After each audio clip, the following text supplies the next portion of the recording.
salaamaaleykum mbokki internet yi dal leen ak jàmm suñu site bi ñu leen di ñaan ngeen abonné te bës ko la sa notification bi ñu daal di wax àddu jëm ci conseil constitutionnel mi nga xam ne rek dafa daal di invalider candidature bu Barthélémy Dias mu mel ne nag conseil constitutionnel daal di nay tranché ni ki démb ci talaata gi nag juróom-ñaari sages yi daal di nañuy rendre verdict concernant candidature Barthélémy Dias aux prochaines élections législatives bi la décision nag daal di découlé ci ab recours boo xam ne rek dañ koy soulever mu di la non éligibilité de Barthélémy Dias en raison de son passé judiciaire ci fàttali rek maire bu Ndakaaru nag dañ ko daal di reconnaître coupable dans l'affaire liée à la mort de Ndiaga Diouf survenue en 2011 après de multiples procédures judiciaires condamnation bi nag daal di dañ koy confirmer waral rek ki nga xamante ne ni moo di Barthélémy Dias daal di inéligible ci élection yi nga xam ne rek moom lañ daal di dëgmal bi la invalidation nag mu nekk ab coup dur pour la coalition Sàmm Sa Kàddu mi nga xam ne rek daal di nay perdre ab figure emblématique à l'approche des élections. Barthélémy Dias mu di ab acteur politique majeur fii ci Ndakaaru moom nag mobilisé woon na ab base électorale bu solide lu ci mel ne ci élection municipale ci décision bu conseil constitutionnel bi nga xam ne rek dañ ko daal di confirmer application stricte des lois électorales daal di bàyyi présager des remous au sein de la scène politique sénégalaise. te ñu daal di wax àddu jëm ci li nga xam ne moo di lutte contre le financement du terrorisme direction de la police nationale du Sénégal lëkkaloo ci avec la gendarmerie nationale la douane sénégalaise la GIABA et la CENTIF daal dinay organiser ab atelier national de renforcement des capacités des autorités d'enquête et de poursuite sur la lutte contre le financement du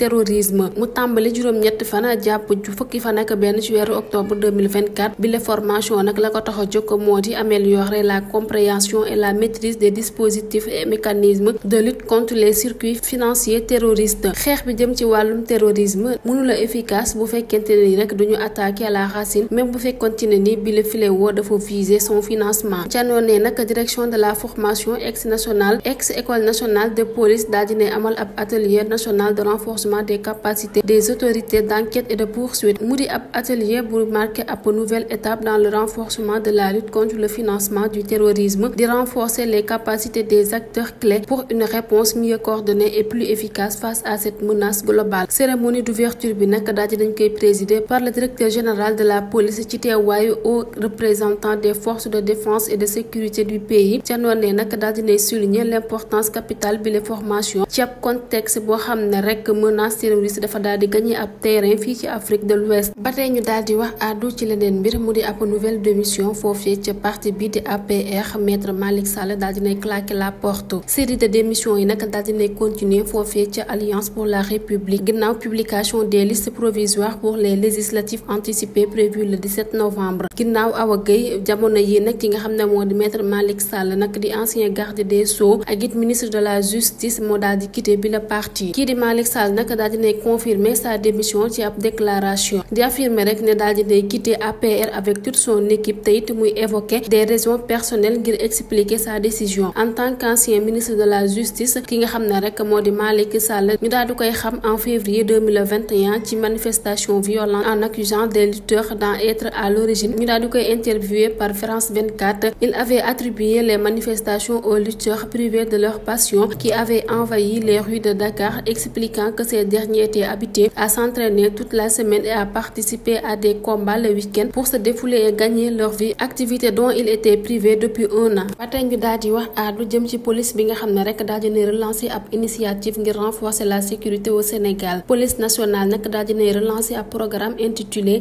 les mercredis de la police ñu daal di koy destiné à encourager la réflexion sur les enjeux sécuritaires au Sénégal bi la annonce nag ñu daal di koy def par la commissaire divisionnaire Sanu Diouf responsable de la formation au sein de la police nationale ci ab journal télévisé de 20h sur la RTS thème bi ñu choisir ci bile reprise moo di gouvernance sécuritaire et approche collaborative de la sécurité bile événement nag di viser créer ab espace de dialogue ngir aborder ay défis sécuritaires actuels ay spécialistes comme des sociologues universitaires et juristes dinañ leen daal di invité ci ñu participer ci dinañ daal di am pour mission aider la police à développer une approche plus intégrée et collaborative face aux questions de sécurité yenn ci objectifs principaux yëpp moo di renforcer la coopération diggante force de l'ordre ak citoyens yi tey di établir ab relation similaire à celle entre un service et ses clients commissaire Diouf nag di insister sur l'importance bi les relations te it di woote à la participation active de la société civile et des représentants locaux police nationale nag daal di